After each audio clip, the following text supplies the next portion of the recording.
Selamat datang di konten Biasa Channel yang tentunya akan membahas mengenai makanan, tumbuhan, dan pembelajaran bahasa Indonesia. Jangan lupa klik subscribe dan lonceng. Hai, kali ini kita akan membahas unsur-unsur pembangun cerpen. Sebelum itu, cerpen merupakan cerita yang dibaca sekali duduk. Maksudnya apa sih?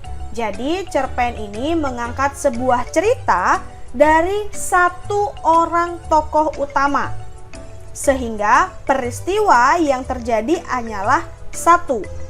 Maka dari itu dapat dikatakan cerpen adalah prosa yang berisi gagasan, pikiran, pengalaman yang diimajinasikan dan membentuk sebuah peristiwa dengan satu peristiwa puncak. Unsur pembangun cerpen ada intrinsik dan ekstrinsik.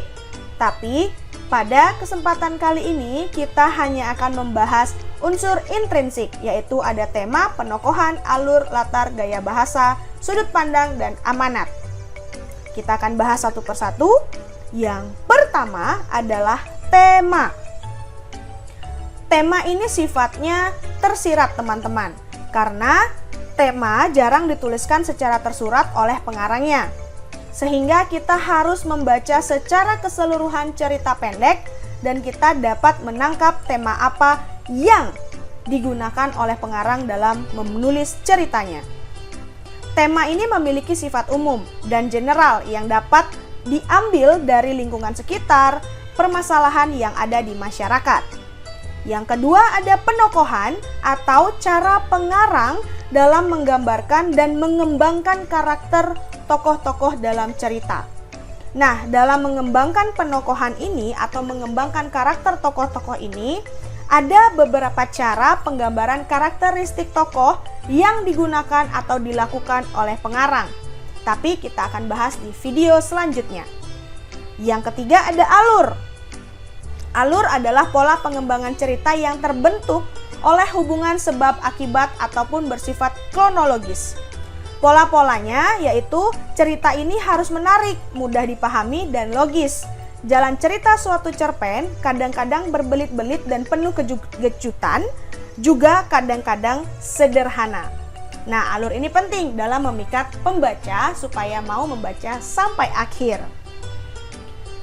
Yang keempat adalah latar atau setting, meliputi tempat, waktu, dan peristiwa yang digunakan dalam suatu cerita. Latar dalam suatu cerita ini bisa bersifat faktual atau bisa pula yang imajinatif. Latar berfungsi untuk memperkuat atau mempertegas keyakinan pembaca terhadap jalannya suatu cerita. Yang kelima ada gaya bahasa. Nah, dalam cerita penggunaan gaya bahasa ini berfungsi untuk menciptakan suatu nada atau suasana persuasif serta merumuskan dialog yang mampu memperlihatkan hubungan dan interaksi antar sesama tokoh. Mungkin kalian pernah mendengar kata majas.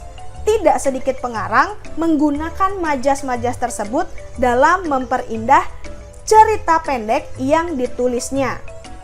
Karena penggunaan gaya bahasa pun menjadi hal yang penting dalam memikat pembaca. Yang keenam, ada sudut pandang yang merupakan strategi yang digunakan oleh pengarang cerpen untuk menyampaikan ceritanya. Jadi ada beberapa sudut pandang ya teman-teman, yaitu sudut pandang orang pertama dan sudut pandang orang ketiga. Nah, perbedaannya apa sih?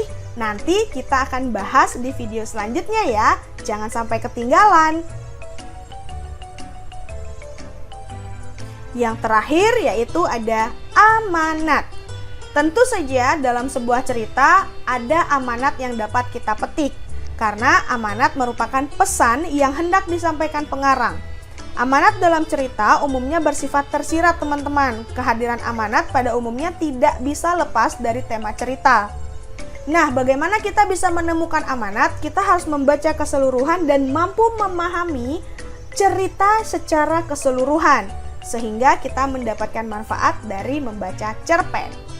Nah, sekian saja yang dapat saya sampaikan.